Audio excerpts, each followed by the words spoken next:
అందరికీ నమస్కారం అండి. నేను మీ తమ్మిర కృష్ణకుమార్ని ఏలూరు నుంచి పాడుతున్నానండి. ఈ ఆషాఢ మాసం సందర్భంగా గోరింట యొక్క పాటను పాడుతూ గోరింటాకు యొక్క కథ మరియు దాని యొక్క ఔషధి గుణాలను గురించి, దాని ప్రాచుర్యం గురించి, ప్రాధాన్యత గురించి కూడా పాట అనంతరం మాట్లాడతానండి. అందరూ వినవలసినదిగా కోరుచున్నాను. అలాగే తమ్మిరాసు భక్తి ఛానల్ సబ్స్క్రైబ్ చేయవలసినదిగా కోరుచున్నానండి. మీ తమ్మిర కృష్ణకుమార్నండి. గోరింట పూచింది కొమ్మ లేకుండా, మురిపాల అరచేత మొగ్గ తొడిగింది. గోరింట పూచింది కొమ్మ లేకుండా, మురిపాల అరచేత మొగ్గ తొడిగింది. ఇంచక్క పండిన ఎర్రన్ని చుక్క, ఇంచక్క పండిన ఎర్రన్ని చుక్క, చిట్టి పేరంటాలికి శ్రీరామ రక్ష, పెద్ద పేరంటాలికి కలకాలం రక్ష. గోరింట పూచింది కొమ్మ లేకుండా, మురిపాల అరచేత మొగ్గ తొడిగింది. మామిడి చిగురెరుపు మంకెన పువ్వెరుపు, మామిడి చిగురెరుపు మంకెన పువ్వెరుపు, మణులన్నింటిలోన మాణిక్యం ఎరుపు. మామిడి చిగురెరుపు మంకెన పువ్వెరుపు, మడులన్నింటిలోన మాణిక్యం ఎరుపు. సందే వెన్నెల్లోన సాగే మబ్బెరుపు, సందే వెన్నెల్లోన సాగే మబ్బెరుపు, తానెరుపు అమ్మాయి తన వారిలోన, తానెరుపు అమ్మాయి తన వారిలోన. గోరింట పూచింది కొమ్మ లేకుండా, మురిపాల అరచేత మొగ్గ తొడిగింది.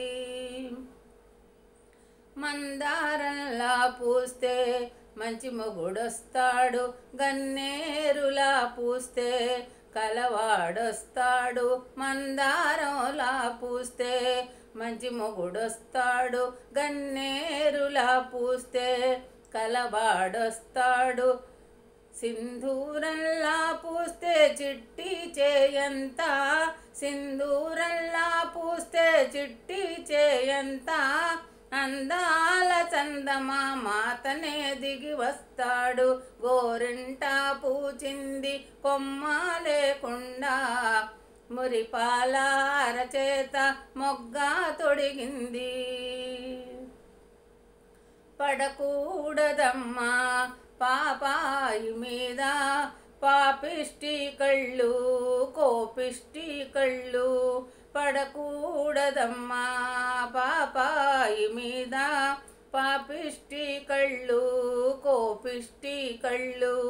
పాపిష్టి కళ్ళల్లో పచ్చ కామెర్లు, పాపిష్టి కళ్ళల్లో పచ్చ కామెర్లు, కోపిష్టి కళ్ళల్లో కొరివి మంటల్లు. గోరింట పూచింది కొమ్మ లేకుండా, మురిపాల అరచేత మొగ్గ తొడిగింది, మొగ్గ తొడిగింది, మొగ్గ తొడిగింది. ఈ గోరింట యొక్క చిన్న ఇతివృత్తం ఉంటుందండి కథ. చాలామంది తెలిసి ఉండొచ్చు, అయినా నేను చెప్పాలనే ఆతృతతో చెప్తున్నాను. మీరందరూ కూడా చదివి తెలియని వారికి చెప్తారని, అందరూ సంతోషంగా ఉండాలని కోరుకుంటున్నానండి. ఈ ఆషాఢ మాసంలో దీనికి గోరింటాకు అని పేరండి, మీకు అందరికీ తెలిసినదే. ప్రతి ఆషాఢ మాసంలోనూ కూడా పెట్టుకుంటాము. అలాగే అట్ల తద్దికి ఉండ్రాళ్ళ తద్దికి కూడా పెట్టుకుంటామండి. నాలాంటి వాళ్ళు అయితే కనుక 15 రోజులకి 10 రోజులకు ఒకసారి పెట్టేసుకుంటానండి. నేను ఇలా ఉండాలి, ఎప్పుడు నా గోళ్ళు బ్లాక్గా ఉండాలన్నమాట, ఎర్రగా రెడ్గా ఉండాలి, 2 చేతులకి కూడాను. అలా నాకు అలవాటండి, అంచేత అలాగే పెట్టుకుంటానండి. నేను 15 రోజులకు ఒకసారి పెట్టుకుంటేనే మరి ఇది ఎలా రెడ్ కలర్లో ఉంటాయని నా అభిప్రాయం. చిన్నప్పటి నుంచి ఒక అలవాటు అండి. ఈ నెయిల్ పాలిష్లు అవన్నీ కోళ్ళు అవన్నీ ఇష్టం ఉండదు కాబట్టి నేను నా పర్సనల్ ఒపీనియన్ అది పెట్టుకుంటానండి.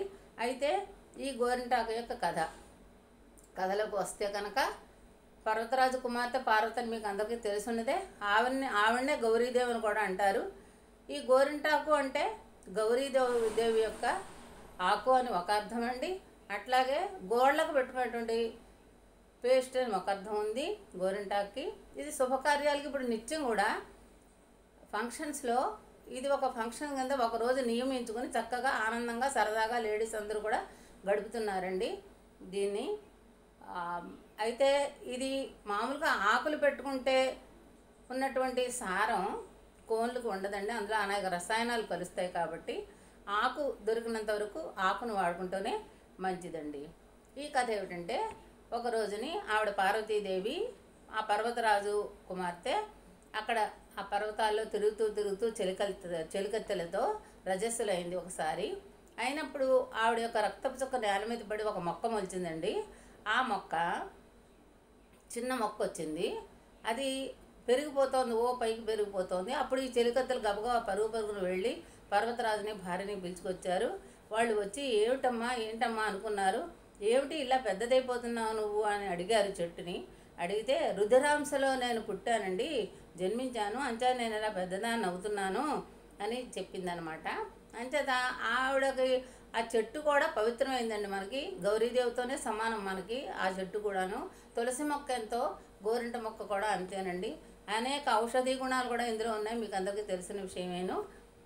అయితే అండి అప్పుడు పర్వతరాజు వచ్చి చూసినప్పుడు ఈ అమ్మాయి పార్వతీదేవి చిన్నతనం వల్ల ఆకులు 2, 3 తీసుకుని ఇలాగా నలిపిందండి.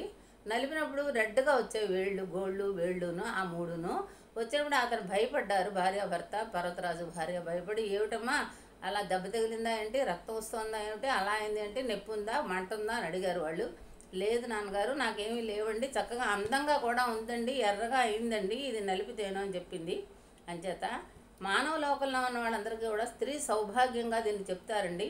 అంచేత ఆ గోరింటాకు రుబ్బుకుని పెట్టుకోవడం అనేది ఆనాటి నుంచి ప్రాచుర్యంలో ఉందండి. కొన్ని యుగాల నుంచి, కొన్ని తరాల నుంచి ఇది జరుగుతోంది. దీని విశిష్టత ఇంకోటి ఏంటంటే, ఇది ఆ చెట్టును గడక ఆకు కూడా కొయ్యకుండా నరికేస్తూ ఉంటే కొమ్మలు మళ్ళీ కొత్త చిగుళ్ళు వస్తాయండి. బాగుంటుంది అప్పుడు ఆకు కూడాను. ఆషాఢ మాసమే కాదండి, ఈ గోళ్ళకి వేళ్ళకి పెట్టుకోవడంలో అర్థం, అంతరార్థం, పరమార్థం చాలా ఉంది కదా, మీకు అన్నీ తెలుసు సైంటిఫిక్గా కూడాను. ఆ గోళ్ళల్లో కనుక పెట్టుకున్నట్టయితే ఇది ఆడవాళ్ళైనా మగవాళ్ళకి కాదంటే మగవాళ్ళు కూడా పెట్టుకోవచ్చండి. ఆ గోళ్ళలో ఉండే మట్టి మనం చెయ్యైనా క్లియర్ చేసుకుంటాం కానీ కాళ్ళు క్లియర్ చేసుకోమండి మనము.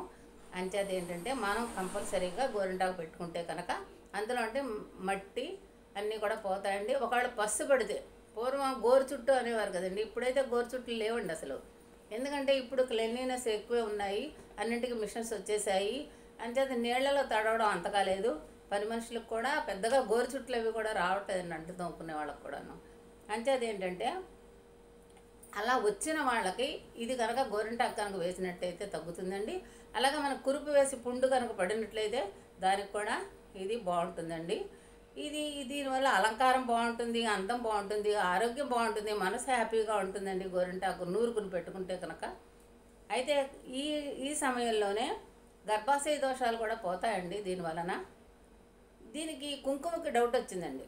నుదుటిని మనం పెట్టుకునే సింధూరం కుంకుమ పెట్టుకుంటాం కదా, కుంకుమకు డౌట్ వచ్చి ఇదేమిటిది ఇలా పండిపోతుంది ఆకు, ఇలా పండిపోతుంటే నాకున్న గౌరవం పోతుంది, నాకున్న విలువ పోతుంది, నేను నుదుటిని ఎప్పుడూ కూడా సింధూరంలాగా ఉంటూ ఉంటాను, కుంకుమ అడిగిందిటండి. అడిగితే అప్పుడు గౌరీదేవి చెప్పిందిటండి, నుదుటిని మాత్రం పండదమ్మా అది, అంచేత నీ ప్లేస్ నీదే, నువ్వేం బెంగ పెట్టుకోకు దాని గురించి అని గౌరీదేవి చెప్పిందిటండి. అంచేత నిజంగానే నుదుటిని పెట్టుకుంటే పండదండి అది. అలాగే అరిచేతికి పెట్టుకుంటే కూడా ఉష్ణాన్ని తగ్గిస్తుందండి.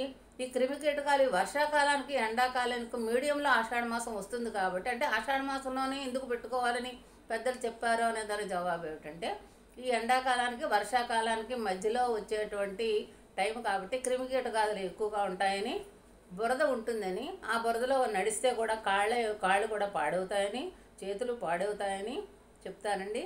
అంచేత ఈ గోరు చుట్లు వగైరాలు కూడా పూర్వం వేసేవి కదా, అవేమి ఇప్పుడు లేవనుకోండి అట్టేను. అయితే వీటన్నిటికీ కూడా ఈ గోరింటాకు మంచి దివ్య ఔషధం అండి. అలాగే అందంగా ఉంటారు, జుట్టుకు కూడా ఆరోగ్యంగా ఉంటుందండి. జుట్టుకు ఏం చేయాలంటే ఈ గోరింటాకుని నూరేసండి, రసం పిండేసి దాంట్లో నువ్వుల నూనె వేసి రెండూ కలిపి మరగపెట్టాలండి. ఆ నూనె వచ్చేంత వరకు, ఆ రసం ఎగిరిపోయే వరకు ఉంచి ఆ నూనెని అప్లై చేస్తే తలకి కురులు పెరుగుతాయి, అలాగే మొదళ్ళు గట్టిపడతాయి.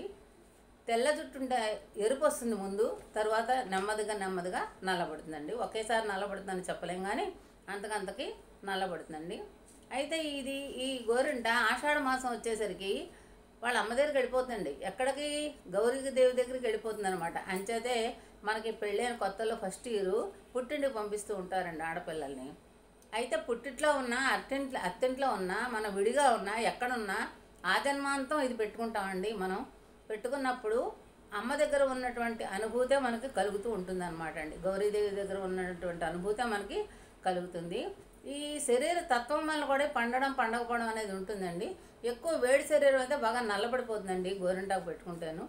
ఇది ప్రకృతి సిద్ధంగా కూడా ఔషధం అండి. దీన్ని సంస్కృతిలో నఖరంజని అంటారు. నఖము అంటే గోరు, అందరికీ తెలుసున్నదే. నఖాలకి రంజింపజేసేటువంటిది, ఆనందింపజేసేటువంటిది అనమాట అండి. ఈ కాళ్ళు, చేతులకి, జుట్టుకి, అరికాళ్ళకి, అరిచేతులకి కూడా చాలా బాగుంటుందండి. అలాగే వాతావరణ మార్పు సమతుల్యతని ఏర్పాటు చేస్తుంది. ఇది పిప్పుగోళ్ళు ఉండవండి. కాళ్ళకి మట్టి కడుక్కోవడం, పని ఎక్కువగా చేయడం, దానివల్ల పసుపట్టడం ఈ వానాకాలంలో అలాంటి వాటికి పనిచేస్తుంది. ఇది దివ్యౌషధం అండి. అందంగా సహజంగా ఉంటుందండి. అలాగే ఇంకో ముఖ్యమైన పాయింట్ ఏంటంటే, నేను కొత్తగా తెలుసుకున్నదండి, ఇదివరకు నాకు తెలియదు.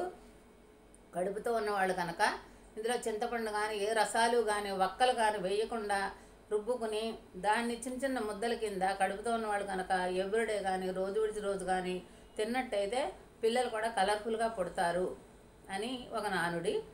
ఔషధాల్లో కూడా వాడతారండి. వీటి యొక్క పువ్వులకు కూడా చాలా విలువైందండి. పూల గుత్తుల్ని, ఈ గోరింటాకు పూల గుత్తుల్ని తలడా కింద పెట్టి పడుకుంటే కనుక మంచి సుఖనిద్ర పడుతుందండి. అదొక పాయింట్ అనమాట. మనకు తెలియని పాయింట్లు కొన్ని నేను చెప్తున్నాను అనమాట అండి. అదండి. అలాగే పాదాల మంటలు తగ్గుతాయి. అందుకని చెప్పి నైట్ టైం అరికాళ్ళకి రాసేసుకుని పడుకునండి, పొద్దున్నే కడిగేసుకోవచ్చు అనమాట అండి. అది ఆరిపోతుంది. అంటే పలచగా పెడతాము, మరి ముద్దలుగా కాకుండాను. అలాగే నోరు పూస్తూ ఉంటుంది కొంతమందికి. నోరు పూసిన వాళ్ళు కూడా నీళ్ళలో మరిగించి మాచికాయ పొడి కొంచెం కలిపి పుక్కిలిస్తే కనుక తప్పకుండా నోటిపోత తగ్గుతుందండి. అది రామబాణంలా పనిచేస్తుందండి. ఏకంగా చాలా అంటే తొందరగా తగ్గిపోతుందని అర్థం అనమాట అండి. అలాగే జుట్టు ఊడడం, నెరవడం అవన్నీ కూడా తగ్గుతాయండి ఆ నూనె వలన. అలాగే క్రాంప్స్ వస్తూ ఉంటాయి మనకి, అంటే కొంకర్లు పోతూ ఉంటాయి చేతులు, కాళ్ళు, కొంతమందికి పిక్కలు పట్టేస్తూ ఉంటాయి. అలాంటి వాళ్ళు కూడా ఈ గోరింటాకును కనుక పేస్ట్ని రాసుకున్నట్టయితే తగ్గుతుందని పెద్దలు చెప్తున్నారండి. అలాగే తలనొప్పికి కూడా ఆ రసాన్ని నుదుటిని కనుక రాసుకుంటే కనుక తలనొప్పి కూడా తగ్గుతుంది అని చెప్తున్నారండి. అలాగే పసుపు, గోరింట కలిపి నల్లకరక్కాయ, మామిడికాయ బెరడు, వేపాకు, దానిమ్మ మొగ్గ ఇవన్నీ కూడా ముద్దగా చేసి ముఖానికి కనుక పట్టించినట్టయితే మనం ఏ బ్యూటీ పార్లర్కి వెళ్ళక్కర్లేదండి. ముఖం యొక్క డల్నెస్ తగ్గుతుంది, బ్రైట్నెస్ వస్తుందండి. దీన్ని నార్త్లో మెహందీ అంటారు. ఇప్పుడు మెహందీ ఫంక్షన్ అనేటువంటి నానుడు ఎక్కువైపోయిందండి.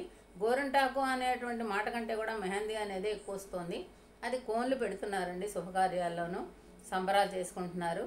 అంచేత దీంట్లో ఉన్నటువంటి ఔషధ గుణాలు ఉన్నాయండి.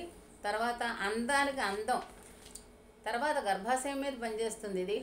అలాగే లేడీస్కి హార్మోన్స్ బాగా పనిచేస్తుందండి. మంచి పిల్లలు పుడతారు లేడీస్కి. అంచేత గోరింటాకు వలన చాలా లాభాలు ఉన్నాయండి. అన్నీ కూడా నేను తెలియజేశానండి. నాకు తెలిసినంత వరకు తెలియజేశాను, పాట పాడానండి. మీరందరూ కూడా తమ్మిరాస్ భక్తి ఛానల్ని ఆదరిస్తారని కోరుకుంటున్నానండి. మీ తమ్మిర కృష్ణకుమారుడి. నమస్తే.